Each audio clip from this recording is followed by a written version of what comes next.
Assalamualaikum warahmatullahi wabarakatuh. Perkenalkan, saya Dini Humayro, NIM A1E119062. Saya dari kelas R003, Prodi Bimbingan dan Konseling Universitas Jambi. Baiklah, di sini saya ada tugas dengan mata kuliah Manajemen Konseling dengan dosen pengampu Bapak Apan Yusra SPD MPD. Nah, di dalam video ini saya akan menjelaskan bagaimana prosedur penyusunan BK komprehensif. Nah, untuk lebih jelasnya silakan simak video selanjutnya. Nah, di dalam video ini saya akan menjelaskan beberapa prosedur penyusunan program BK komprehensif, yaitu tentang rasional, dasar hukum, visi misi, deskripsi kebutuhan, merumuskan tujuan, menentukan komponen program, dan yang terakhir materi. Yang pertama saya akan menjelaskan mengenai rasional. Rasional ini merupakan suatu dasar atau latar belakang dari penyusunan program BK komprehensif ini. Yang pertama yaitu rasional. Uraian dalam rasional ini merupakan latar belakang yang melandasi program bimbingan dan konseling yang akan diselenggarakan di sekolah. Dapat juga dikatakan bahwa rasional merupakan suatu rumusan dasar pemikiran tentang urgensi bimbingan dan konseling dalam keseluruhan program sekolah. Rumusan ini dapat menyangkut konsep dasar yang digunakan, kaitan antara bimbingan dan konseling dengan pembelajaran atau kurikulum di sekolah, dampak perkembangan iptek dan sosial budaya terhadap gaya hidup masyarakat maupun peserta didik, dan hal-hal lain yang dianggap relevan. Berikut ini adalah contoh dari rasional.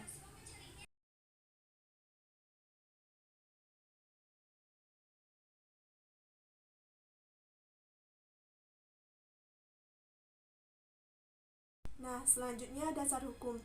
Dasar hukum yang dicantumkan adalah dasar hukum yang menjadi landasan dari penyelenggaraan BK di sekolah, yang meliputi dasar hukum pemerintahan pusat, dasar hukum pemerintah daerah, dasar hukum yang menjadi satuan pendidikan. Penulisan dari dasar hukum ini harus mengikuti kaidah urutan dari perundang-undangan yang tertinggi yang relevan sampai aturan yang ditetapkan oleh satuan pendidikan. Misalnya, undang-undang, peraturan pemerintah daerah, peraturan menteri, peraturan daerah, dan surat keputusan kepala sekolah. Berikut contoh dari dasar hukum. Nah, selanjutnya visi dan misi.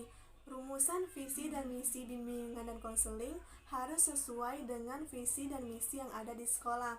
Oleh karena itu, sebelum kita menetapkan visi dan misi program layanan bimbingan dan konseling, ada baiknya kita harus menelaah dulu atau mengetahui dulu apa visi misi yang ada di sekolah. Nah, untuk kita ketahui bersama bahwa visi itu adalah gambaran yang ingin diwujudkan melalui program bimbingan dan konseling pada periode tertentu. Sedangkan misi adalah upaya untuk mewujudkan atau mencapai visi yang telah ditetapkan. Berikut contoh visi dan misi BK. Selanjutnya, deskripsi kebutuhan. Deskripsi kebutuhan merupakan rumusan hasil dari penilaian kebutuhan peserta didik dan lingkungannya ke dalam rumusan perilaku-perilaku yang nantinya diharapkan akan dikuasai oleh peserta didik. Rumusan ini tidak jauh dari rumusan tentang tugas-tugas perkembangan, yakni standar kompetensi kemandirian yang disepakati bersama. Berikut contoh deskripsi kebutuhan.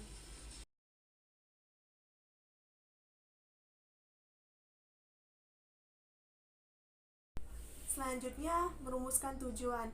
Nah, rumusan tujuan yang dibuat harus berdasarkan dari hasil penilaian yang dilakukan sebelumnya, berdasarkan dari standar kompetensi kemandirian peserta didik ataupun konseli, dan dari hasil penilaian kebutuhan yang telah dilakukan, baik itu oleh konselor maupun oleh guru bimbingan konseling dalam merumuskan tujuan layanan.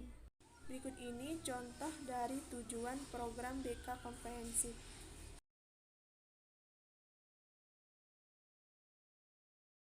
Nah, selanjutnya menentukan komponen program. Dalam BK komprehensif ini ada 5 komponen program, diantaranya lainan dasar, lainan responsif, lainan peminatan, perencanaan individual, dan dukungan sistem.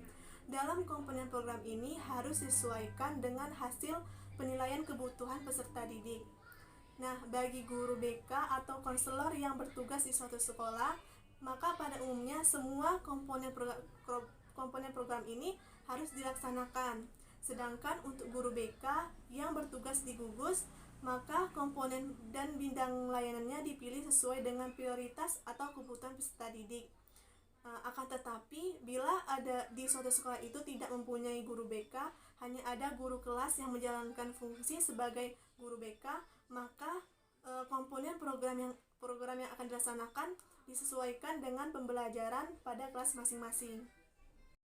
Berikut contoh dari komponen program.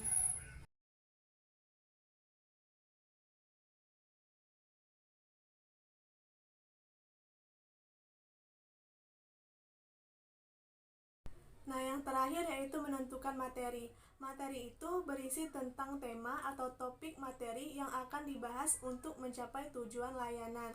Jadi, untuk menentukan materi ini juga harus disesuaikan dengan kebutuhan peserta didik agar nantinya layanan tersebut dapat mencapai tujuan yang telah ditetapkan sebelumnya.